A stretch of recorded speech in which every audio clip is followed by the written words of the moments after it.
Welcome to the Thresholds of Reality, the podcast where we explore unexplained and mysterious events, phenomena, and legends.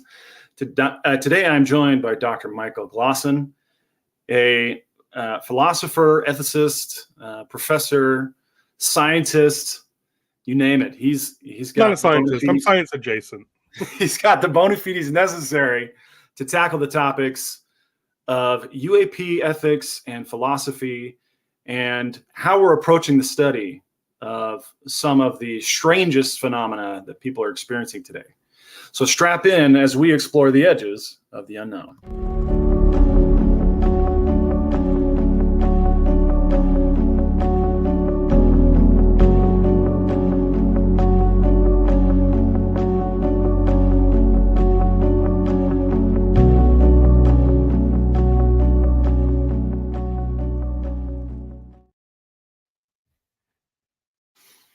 Dr. Glawson, thank you. It is a pleasure to have you here on the program today. Thank you for taking some time out of your busy day to explain to us a little bit about how we should be thinking about UAPs, UFOs, and other paranormal phenomena. One of the things that you've been talking a lot about lately is ethics as it relates to the study or the way that we should approach government disclosures related to UAPs. Can you expand a little bit more on that and explain to us how you became involved in that kind of study or exploration? Sure. Well, thanks, Sam, for having me. I'm glad to be here. And my day's actually not been all that busy, I should say, as a preface and apology to your listeners that I'm currently in the middle of a pretty intense cold. And so I crawled out of bed to do this, and I'll crawl right back afterwards. But there might be a sort of ASMR asthma experience to this interview because I've got some weird sickness going on. But yeah, so UAP and philosophy and ethics. I'm trained as a philosopher and partially as an ethicist and partially as a philosopher of science. But I got into the UAP topic not quite through the ethics route, but mostly through the philosophy of science route first. And then I discovered that there are some pretty thorny ethical issues with questions about disclosure and how information is handled. So I guess I can give a sort of framework for the ethics questions since we brought those up first. One of the questions that jumps out to me most is questions about what sorts of information ought to be released to the public when the government or special knowledge groups have that information, and how do we even go about making a decision what information we should demand if we don't know the content of the information. That's kind of like a weird loop that you find yourself in when you're on one side of the study of some phenomenon that we don't yet understand. And I'd say that I'm just supposing from the outset that there's, at least for this conversation, not my own life, but just going to suppose from the outset that there is a there when it comes to the UAP subject. It seems, since 2019 or so, it seemed pretty clear to me that there's something going on that nobody who's talking about it really has a good understanding of what it is. There are objects that can do things like accelerate so fast they should just melt in midair from the friction with the air and things, and they don't do that. They don't have sonic booms and stuff. So we have enough data to know that that is happening. Whatever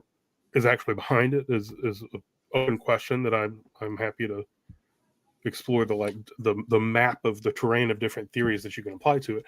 But assuming that that's the case, now we're left with this problem of we know that some organizations like militaries have pretty good instruments for measuring and detecting different objects in the atmosphere, and so they probably got some data. Maybe they even have materials that they've retrieved and that they're analyzing. And the natural instinct for humans is to say, well, I want to know, especially if you're a taxpayer, you say, well, I paid for these studies in the first place, so give me the goods. What's the story here?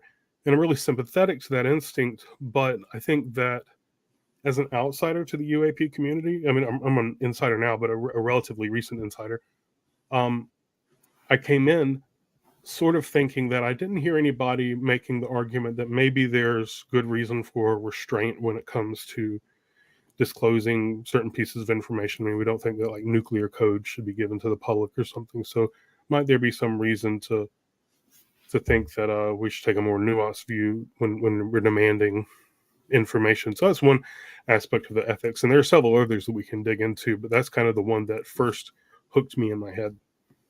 Okay. Well, let's push on that then. To what extent? Okay. To what extent is it permissible to deceive the public? Not just hide information, not just not disclose information or keep confidential information, but to deceive the public intentionally, or tell them overt lies. Sure. Yeah. And the reason, obviously you have two different problems here. One is you mentioned one, which is security, right? Mm-hmm. There may be national security issues involved, and so if you reveal too much, you compromise security. But on the other hand, there is a credibility problem, because if you're lying to the public to some degree always knows when you're lying. No matter how much you deny it or how much you hide the evidence, the public will know that you're lying, and you lose credibility, and which is also a dangerous pathway. Which one of those do you think is the more immediate threat? Well, it depends on where in the world you are. I mean, we talk about the public and the government as if those are just two like single things, and they're not. It's pretty easy, and as an American, to do that because we've got such a massive and powerful government. But there are lots of different governments, and there are lots of different publics, and we're all simultaneously members of several different publics. Like if you're a religious person, you're a member of the community of religious believers. If you're a taxpayer, you're part of the member of that public, and so on and so on. So that makes the question even thornier. To what extent is it okay to deceive the public? So that was one of the questions. And then the secondary question was, is the greater risk that you will erode public confidence or like credibility of the government, or is the greater risk that you'll undermine security? Well, I would say that America is in a particularly unpleasant and unsteady place when it comes to public credibility of our government. So that's pretty serious risk, though it's not that immediate. It's not clear what the immediate consequence would be if we continue to erode public confidence in the government. Whereas security is different, because you're not just there's not just a lot of very specific risks like weapons falling into the hands of bad actors or nation states that don't have the interests of anybody but themselves in mind. There's also the risk of destabilizing large portions of the global economy. There are certain materials that conceivably, if they were being studied secretly, if they were released or information about them was released, it could destabilize like the microprocessor industry in a way that gave an computational advantage to China or something. And China, has this massive surveillance apparatus. So there are all these unknowns. Like we don't know what is being hidden, and we don't know exactly what the consequences of letting it go might be. So that makes it even a little stickier to try to answer the general question, to what extent is it okay to deceive the public? I would say that if we wanted to stab at a general answer, we'd probably just fall back on something like, well, you do this calculus of benefits and costs, and there's not a huge cost to not telling the public something they already don't know. If we're already in ignorance, it's not clear why it's so bad to stay in it. So there's a tendency for us to kind of want to stay with what we know and what's familiar and stable. And there might be huge risks to letting it go. So I think if I were a government actor, which I'm not, I'm a member of a political party and I have some responsibilities there, but I'm not a member of any government organization. But if I were, I think that I would probably want to err on the side of being as absolutely cautious as possible. And if some smart person could come up with an imagined plausible reason why letting a piece of information out could cause more harm than good, I think I would be pretty sensitive to that. Well, that's that seems to have been the government's approach for the last 70 years. Yeah. And then in 2020, we started getting trickles of video from the Navy, from the Air Force, with the Tic Tac zipping through the air, and these were released by the military. Yeah. Well, they weren't released by the military. They were released by the Undersecretary of National Security, I think, at the time, who's not a member of the military. He sort of leaked them, but they were military videos. The military did eventually confirm that was their origin. But that's a minor correction. Go ahead. Yeah. So why now? Why then did the approach change? But I guess the follow-up question is the reaction kind of publicly was, in my recollection, was the public was nonplussed. They were not overwhelmed. They were not shocked. It was just kind of a collective shrug. Yeah. I think the reason for that is that people don't know what to do with something they don't understand. If they don't have a framework for it, they're sort of like, man. I mean, it's sort of like these crazy science headlines that you see on like kind of clickbaity news articles, like some physicist just, broke went back in time, made some particle go back in time or something. There's like things like that. And that would be an amazing discovery. It was worldview shattering phenomenon. But you let it out and people don't really know what to do. They don't know what the upshot of it is. They don't know how it's going to change their life.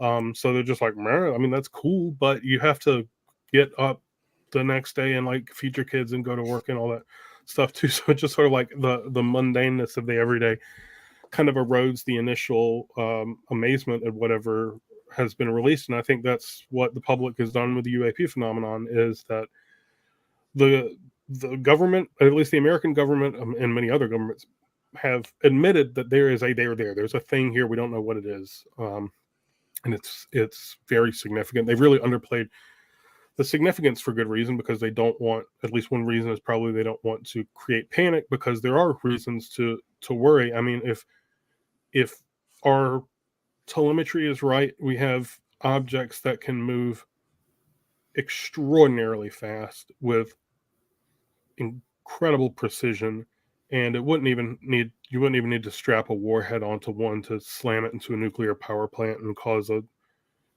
global catastrophe or something. So that level of discussion is sort of discouraged. And then the other level of discussion is sort of kind of left to the public of like, well, what do you want to do with your worldview now that you know that there's something that doesn't quite fit into any of our worldviews? And then the government at least can say, well, that's not our place to tell people what to believe or what worldview to have. Yeah. Well, speaking of amazing, Kyle, glad you could make it. Hi, Thanks Kyle. for being here. Hey, Dad. Welcome to Thresholds of Reality. Thank you. Appreciate being here. Glad to have you on. Thank you. Okay, so the 2020 phenomena that were released or that were revealed to the public, the idea for me has from that point was always, what's the motivation behind these releases, these reveals? Because there was something about it that just didn't feel quite right. And then earlier this year, we had a bunch of congressional testimony, and it didn't ease my mind in any way, because again, like we discussed, the safer approach, and the one that the government has taken for the last 70 years, has been hush, keep it hush hush because of national security. But then they approved the revelations by, I think it was David Grush, and they allowed him to go before Congress and say the things that he wanted to say there. And then there were several others who had additional testimony. It wasn't just a collection of hearsay like Mr. Grush's testimony. They had their own personal observations that they revealed that were approved by the military before they went before Congress. Yeah. So again, so now we have to think about the philosophy and the ethics of this change of approach. Mhm. Why switch from the national security focus to a revelatory focus? That's a good question. How does that coincide with a national security interest? Right. I think that you have to understand the UAP phenomenon, the history of the UAP phenomenon in America, as a long, complicated narrative that um,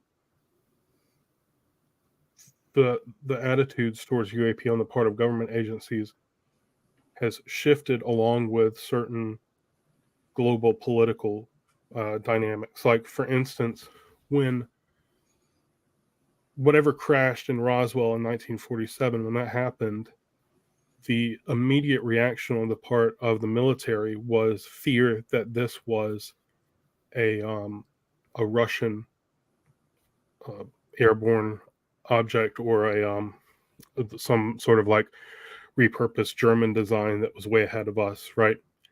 And you have to consider that it would have been a pretty destabilizing, like socially destabilizing revelation for Americans to find out at the time that the Soviets had totally bested us in some aspect of technology. I mean, rocket science was at the time, and we talk about rocket science like it's a trope, like, smart as a rocket scientist or something, because rocket science used to be considered like the cutting edge and most important frontier of technological development, because it meant that we could annihilate our enemies at a really long distance, using nuclear weapons if we could guide them right. So to find out that Russians might have us in a corner would be really, really bad for public morale and for the stability of America. I mean, there was always threats of like communist insurgencies within America and things like that.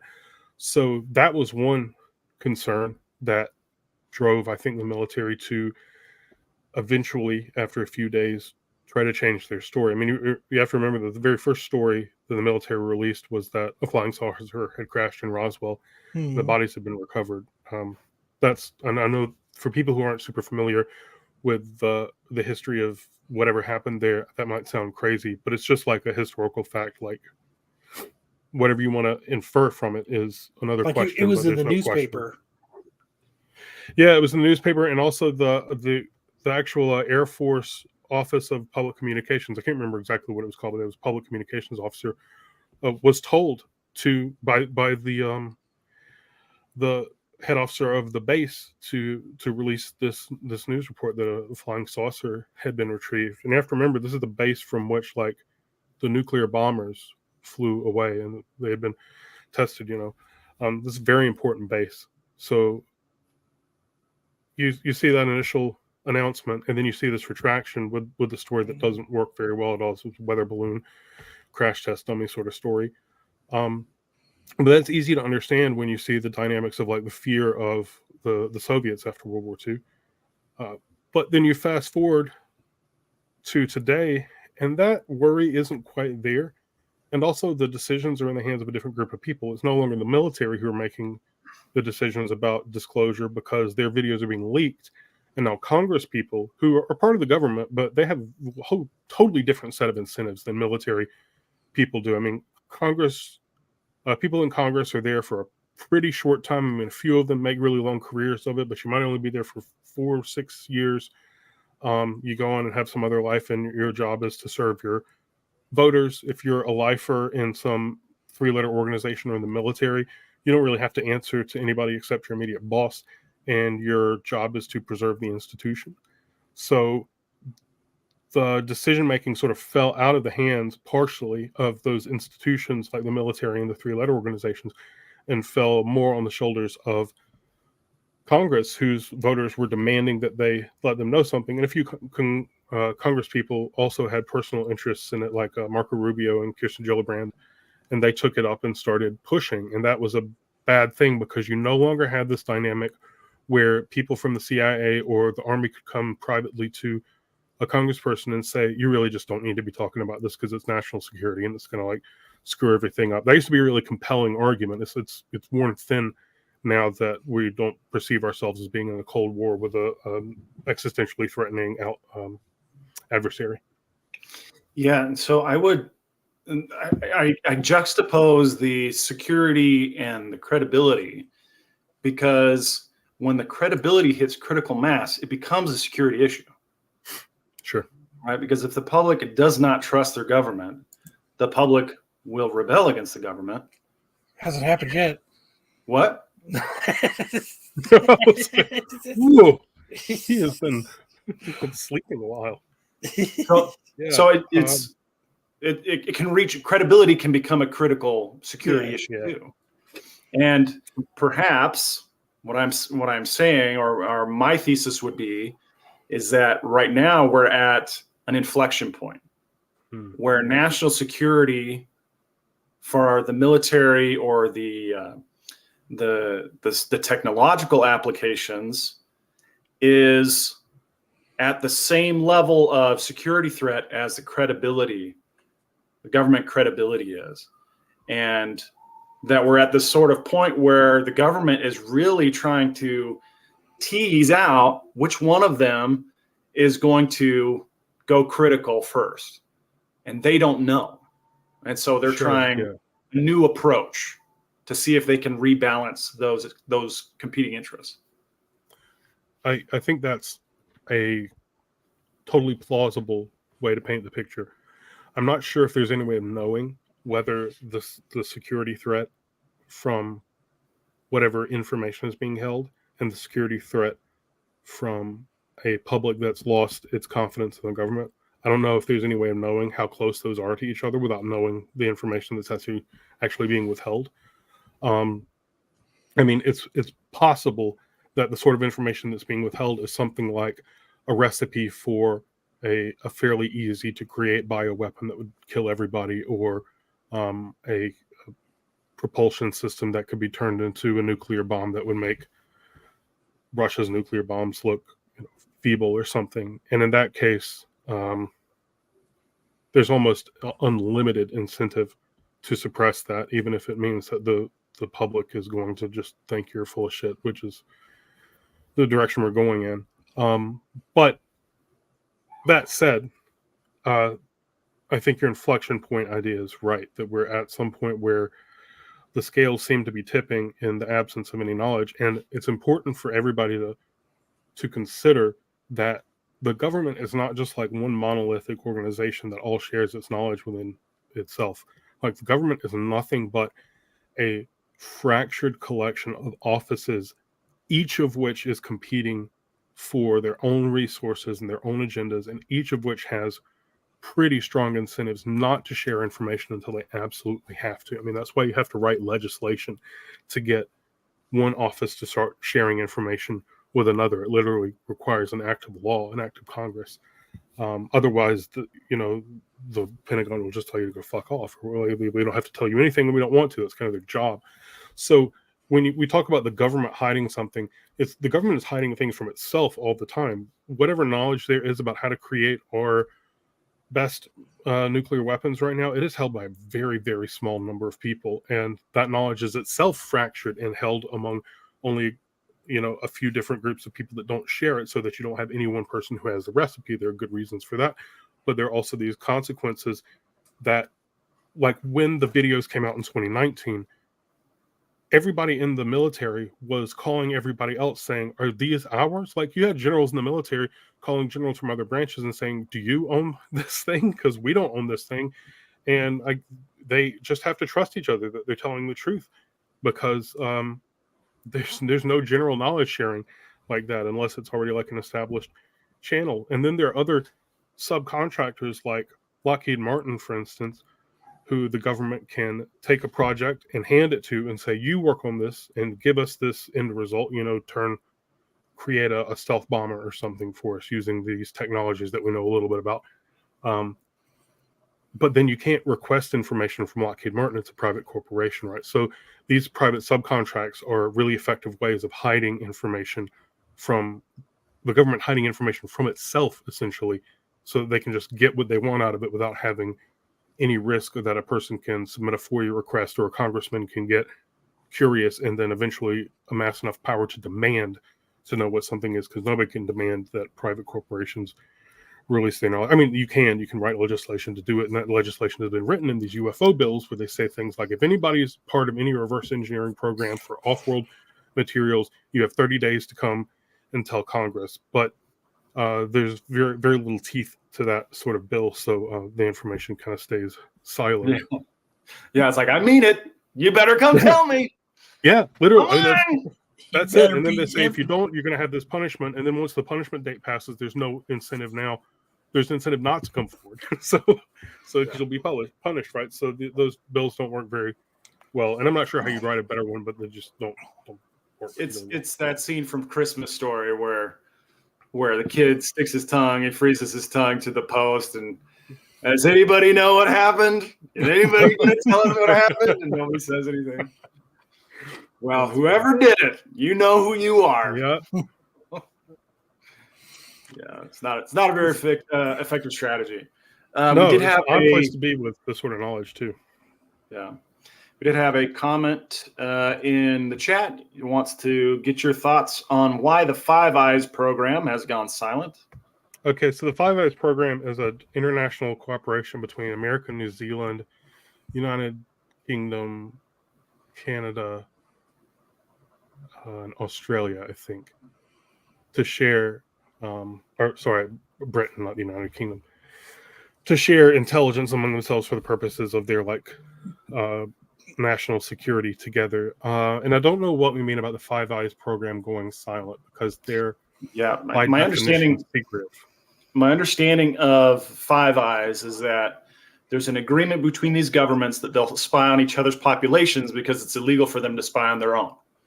And so they spy on each other. I don't think they would explain it that way, but that's probably true. Yeah. Yeah. No, that's what I think their setup is. Is like, hey, we'll all look out for each other because we all have these constitutions that make it illegal for us to spy on our own people. Well, Britain doesn't have a constitution, but they have certain obligations to privacy and things like that. Right, but these are all like British tradition countries. The U.S. obviously they're not supposed to spy on their own population without warrant or without probable cause, and so they depend on these other countries to spy on their population for them. So I'm not sure what the silence would be. I mean, their intelligence organizations are pretty silent. They're pretty good at that. It's kind of their thing. But I wonder if there's a specific topic with which the person's asking a question. They generally haven't said much about UAP in the first place, but if you look at the countries that Five Eyes comprises, America is the country that's probably said the least about UAP. You might have a lot more forceful declarations from from Canadian researchers and researchers in the United Kingdom and Britain. Okay. You think with its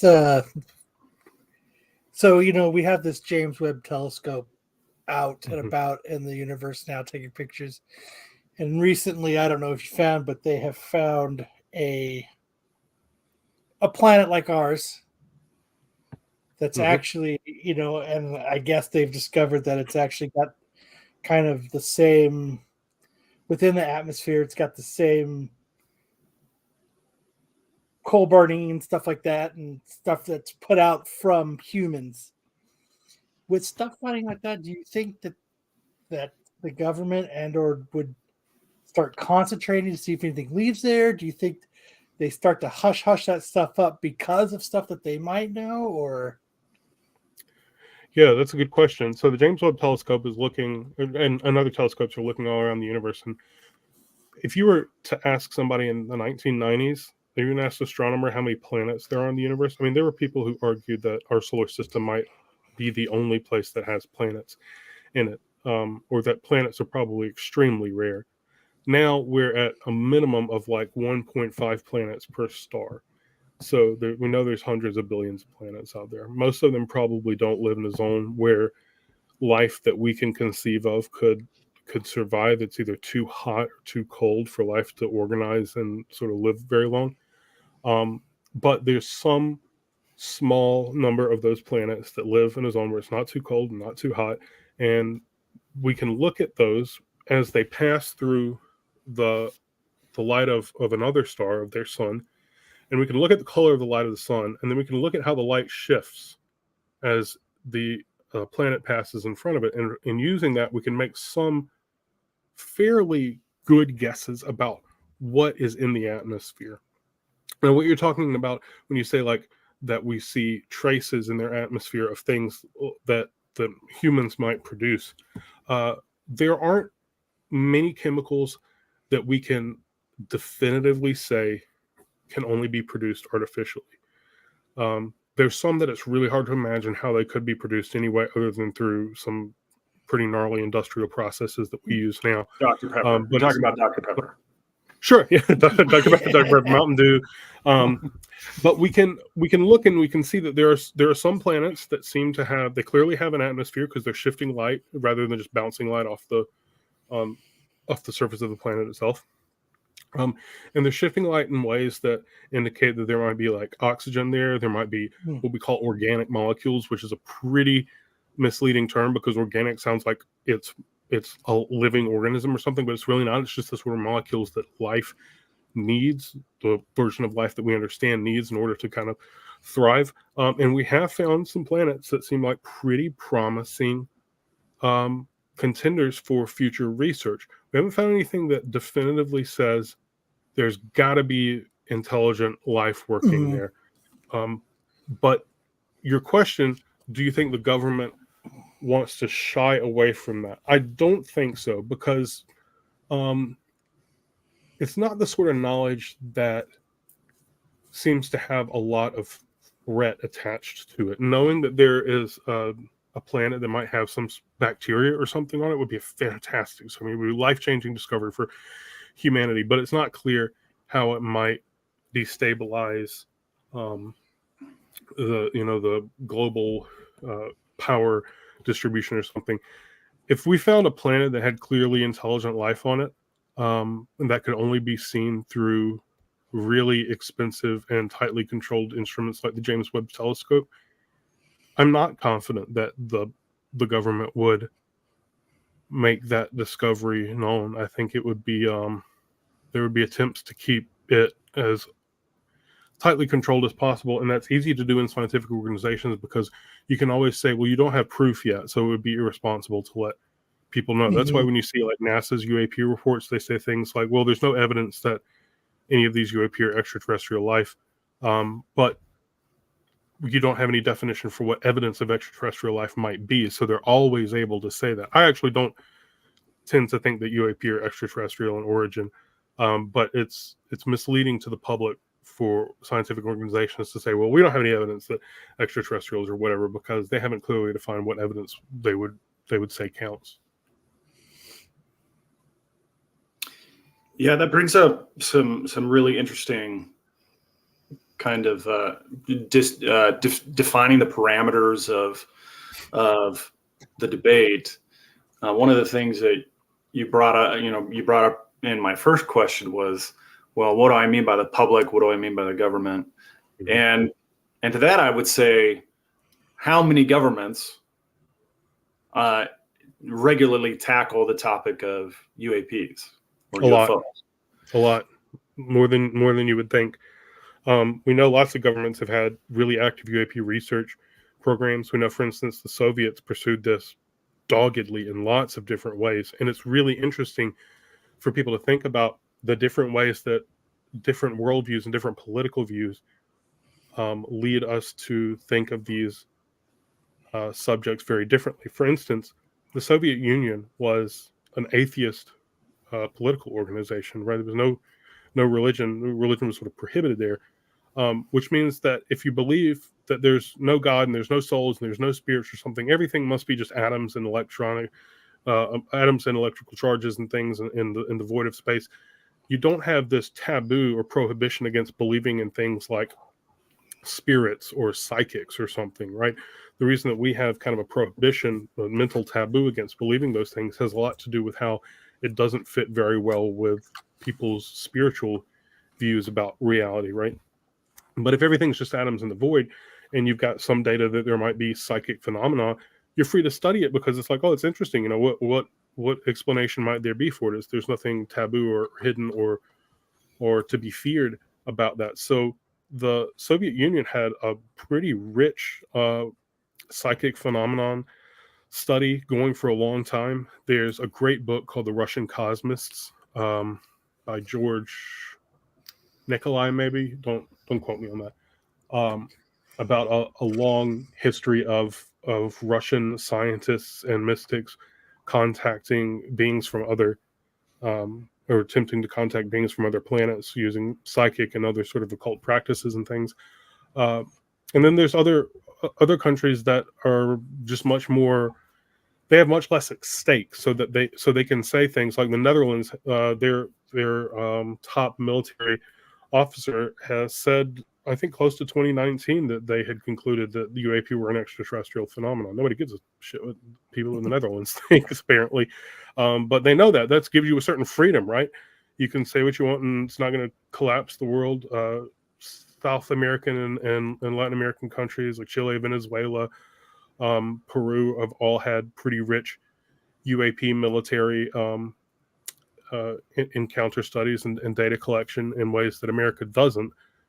Because in America, if you're a pilot, you have all of these organizational incentives never to report anything, because if your sanity gets questioned, you get taken out of your job. I mean, I've talked to so many pilots who've said that if I ever saw a UFO, there's no way I would ever tell anybody, because they would immediately take me out of work and I wouldn't have, health Doing insurance. flights anymore.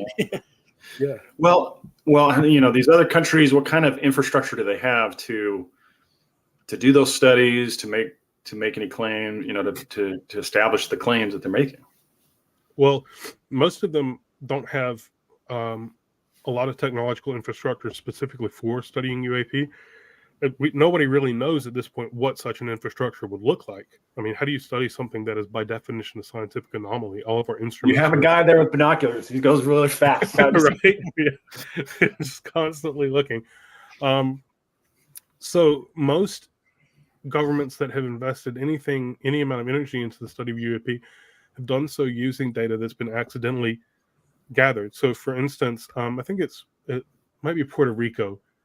They had a cooperation with National Geographic to do all of these sort of geographical surveys to see where like different waterways were eroding and changing over time. So they get these pretty slow flying Cessna planes and put these magnificent camera arrays underneath them, and they just fly in a very like standard pattern over portions of the country, taking really super high resolution photos. And one of the best UAP photos that exists came from that. A photo was taken every second or something, and the second before, you're just looking from several thousand feet down at the wetlands, and the second after, you see a very clear metallic disc right there. You can see its shadow on the ground, and the second after, you don't see anything at all. And we have a great chain of custody for that photograph. We know it hasn't been tampered with. You can look at the actual drum that the photograph was taken onto, and those are, no one would know how to tamper with it, I don't think.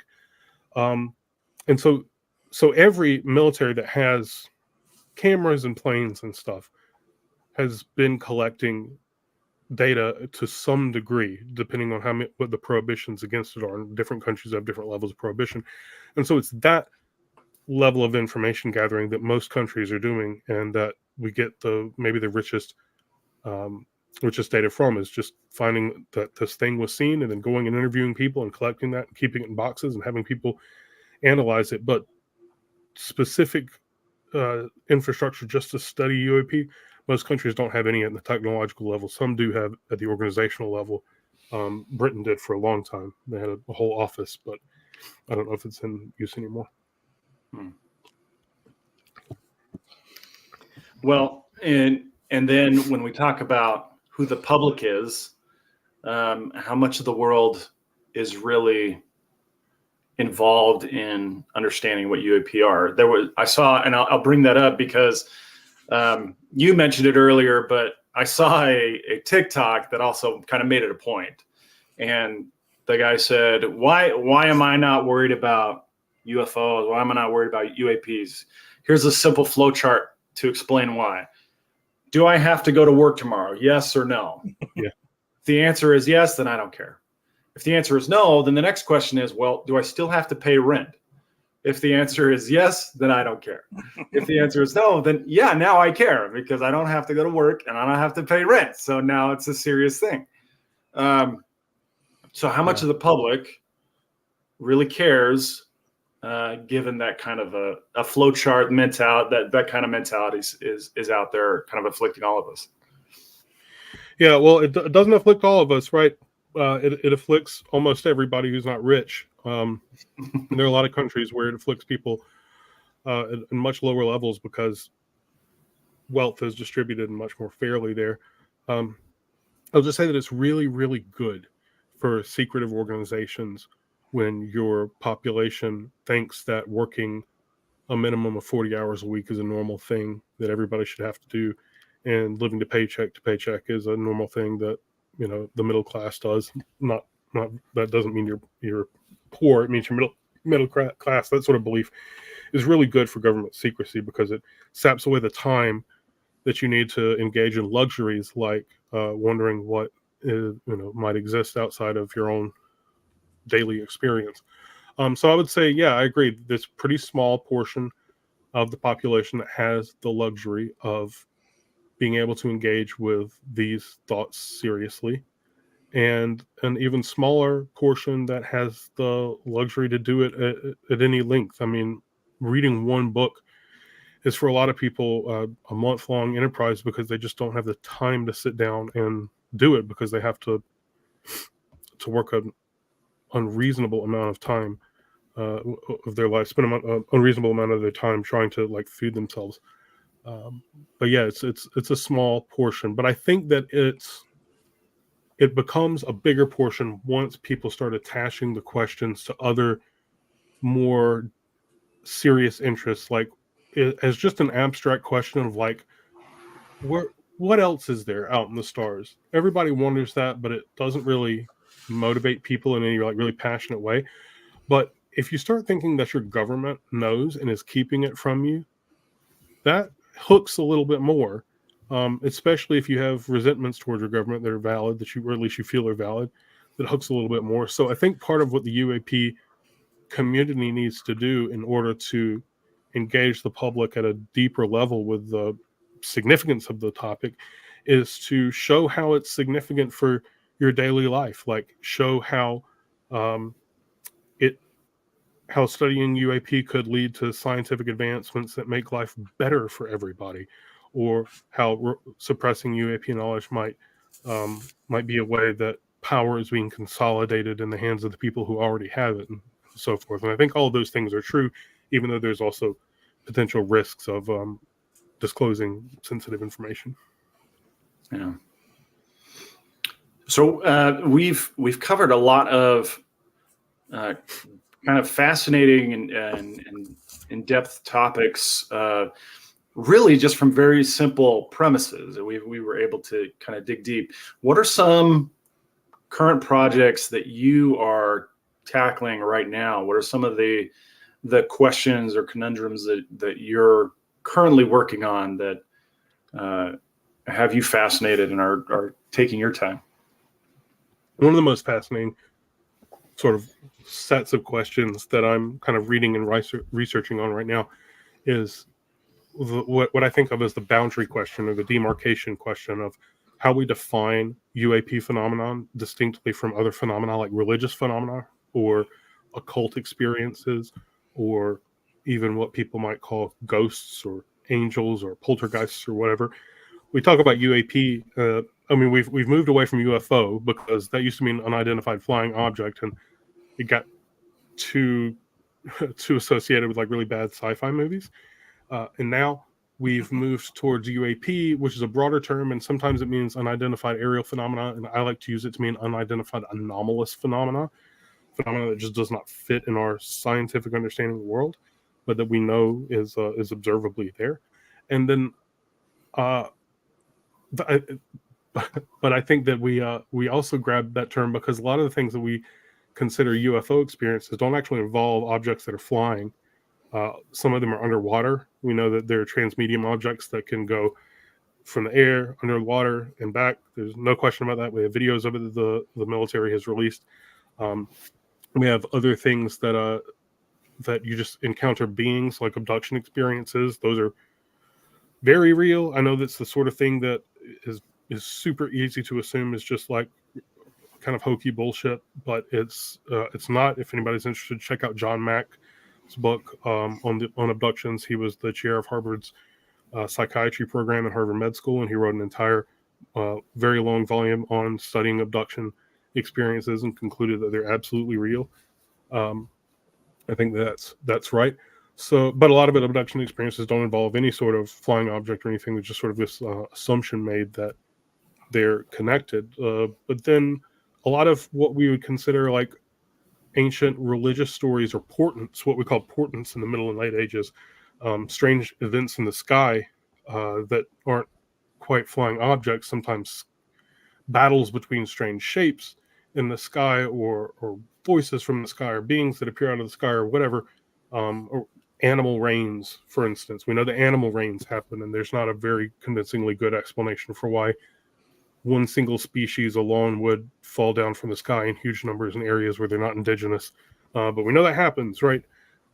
So how do we demarcate UAP from all these other things and from, say, mythological accounts like fairies and stuff? If you look at fairy lore from Western Europe, fairies are not like tiny little Tinkerbell creatures. They're completely different, and they have a lot in common with reports of beings that people see in what we would consider more standard UAP literature. So I'm not sure what to believe about any of this. But my question that I'm really fascinated with is it all just one thing that we can all lump together and there's no easy way to kind of like pull them apart? Or are there clear like boundaries of definition that we can draw between one thing and the other and be able to then study it? Because if we don't have a good boundary, it's very hard to know what methods of study to apply to it, what sort of evidence to look for, what questions to ask, what tools to use, and so on. So that's one project. And it sounds kind of goofy to people because you start talking about fairies, and that's not commonly accepted like, subject of serious study. Like if I tell people I have a doctorate and then tell them I study fairies, it just doesn't.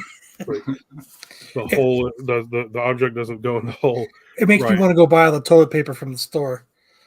Right? It's instant like panic reflex. Like I need bleach, toilet paper, and milk. Like there's a doctor studying fairies. Something's gone wrong. So that's one. That's one area. Do you want to talk about that, or you want me to move on to others? I can do this all day. Yeah, go for it. Whatever you want to let us know about. And I love nothing more than somebody just saying talk. So another really interesting question to me that I think doesn't get enough attention is what sort of scientific theorizing we need to do around phenomena that don't fit into our scientific frameworks very well. Because if you read a little bit of philosophy of science, you very quickly run into this figure named Thomas Kuhn, who described historical scientific revolutions by saying, like, well, what happens is we have a scientific theory or a framework that works really well for a while, like the geocentric model of the universe worked pretty well for explaining how the objects in the heavens are going to move. But eventually we started making more sophisticated observations and things didn't quite fit. But what we naturally do is just like, if an observation does not fit our theoretical model, we throw it away and ignore it for as long as we possibly can to keep the model in place. But eventually that set of observations that just doesn't fit piles up and it gets so big and weighty and menacing that it just breaks our current model. Then we enter a period that he calls crisis science. We go from normal science to crisis science. We don't know what the hell to do. Like we don't know what theories to use, and it's all just chaos again. And we're just babies looking at the world, and we don't understand it. And so we find a new theoretical model that kind of like captures the things that we thought we knew, and then this set of new observations and ties them all together in some coherent way, and we move on until it happens again, and it's probably just going to keep happening forever, right? So our theories that we're so attached to probably aren't accurate portraits of reality. They're probably more like really useful tools for organizing the things that we've seen so far, making a little sense out of them, asking productive questions and answering them, but eventually they'll break, right? So I think that UAP are a set of observations that are currently, that we've been shoving off to the side for a really long time, but they've amassed enough weight that they're starting to exert some real force on our scientific frameworks. Most scientists are too mired in their own research projects to like look outside of it and try to incorporate anything else. That's not their fault. It's not like a conspiracy or anything. But eventually this weight will come crashing and will demand some sort of explanation. And our current scientific frameworks don't explain these observations. They don't explain why objects can move so fast without creating sonic booms. They don't explain why they can move so fast without killing whatever's inside them or without melting in the mid-air. They don't explain how these things that don't have any flight surfaces or obvious like propulsion systems on them can stay aloft or just stay aloft without moving, hovering, or whatever. So not even really flying. I mean, flight requires interacting with drag in the atmosphere and stuff, and that's just not going on with these things. They can just sit in the air for extremely long periods of time and move, accelerate instantly or whatever.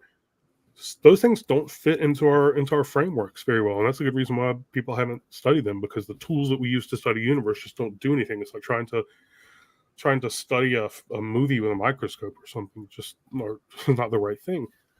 So a question that's really interesting to me is, how do we develop frameworks for theorizing and thinking about UAP phenomena that would be productive? Whatever those frameworks are, they're going to seem really, really weird before we've accepted them and started to use them and get some juice out of them. They're going to seem nonsensical to us, just the same way that like the sun being the center of the solar system seemed strange to us, or the idea that particles can be both waves and local physical objects seemed crazy to us prior to adopting them, but now they're standard. And my bet is that whatever frameworks we use in the future are going to not only incorporate UAP phenomena, but they're going to incorporate what are currently considered like occult or psychic phenomena too, because there's similarly a pretty hearty amount of evidence that those things have some reality to them, and we've pushed them off to the side in the same way that we have UAP phenomena. So I'm wondering kind of what the near future looks like for science with all this. What do you think an event would take for our government to be like, okay, we've known about this? Do you think it'd be like an Independence Day type thing where like they actually come and like hover over, like dozens of them? Or do you think it would be more of a smaller scenario that would happen before the government truly comes out and says, okay, this is what is truly going on? I mean, I have the hardest time imagining what the scenario would be like, because I used to think, look, if 30 UFOs went and hovered above the White House, it would just be like game over, right? The government would have to come out and acknowledge it. Well, in 1952, 30 UFOs hovered over the White House on multiple days for really long periods of time, and it didn't do anything. Or maybe if we had presidents who had UAP experiences. Well, we've had multiple presidents who've had UAP experiences and talk about them, and that hasn't done anything either. And when they went into office and they said, I need you to tell me about the UAP phenomenon, the CIA says the president's curiosity is not sufficient reason to disclose information like this to you. Sorry. I mean, Bill Clinton has reported that exact experience. Wait, is it Bill Clinton or is it I think it's Bill Clinton. I think it's Bill Clinton too. Yeah. Either way, might have been Carter, but he had a UAP experience too. So I don't know. If I've tried to play out scenarios, and I have a friendly acquaintance, Mick West, who you should probably get on the show at some point. He does a lot of UAP debunking, and he doesn't believe in any of it, right? But he's an incredibly brilliant guy and just a fundamentally decent human being. And I asked him what it would take for him to be convinced, and he said, "Well, okay, if UFO landed on the White House and beings came out and greeted us and said they're from Jupiter, I'd believe." And then I pushed him on it. I said, "Would you really believe, but wouldn't it be easier to believe that that's a hoax, that whatever you're seeing on the television isn't real, that it's some sort of propaganda, terrorism sort of move or something?" And he eventually said, "Yeah, I think I would. So maybe I would need to see through a telescope with my own eyes a craft coming from around Jupiter and coming to Earth and landing, and I would have to physically be there, and then I would believe." That's what I think. A lot of people would be all the way to the point of, yeah, they're knocking on the door asking for toilet paper. So, you know what I mean? Like, Yeah, they need to touch it or something. And I don't think most people are really like that. I think that if you want a sudden conversion, most people are going to need something really dramatic like that. But I think that that's not the way societies and individuals change their worldviews. We do it pretty slowly over a generation or two. And I think that what's happening right now is exactly what it's going to take to get people to believe. Is scientists are going to have to start talking about it in the same conferences that they talk about photons and particle accelerators and stuff. And we're going to have to get increasingly good data, and they're going to have to eat arguments about what theory is the best theory for explaining it, and so on and so on. And then it'll become just sort of normal part of our scientific vocabulary. I mean, it's a mystery, but we have other mysteries that we don't know how to explain. I mean, there are things like rock varnish in the desert. There's this phenomenon that we know it's there. We have no idea what causes it. And it might be some sort of life that we totally don't understand. But we admit that it's there. So once it gets that status, we can probably start talking more, and we'll see what the government has to say then. But I would be just as skeptical if the government came out and said, "Oh, we've known about aliens. You know, we've had a treaty with the aliens since 1932." I don't know if I'd trust that any more than I would trust the government saying that they don't have any knowledge about it. Yeah, Mojo says, I just hope our first real disclosure doesn't come in the form of news about conflict with us and them. Yeah. We would guess lose. What? There's aliens, and guess what? They want to take our lunch money.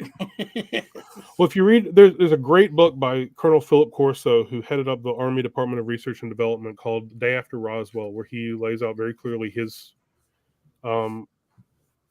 not interpretation but account of what happened at Roswell.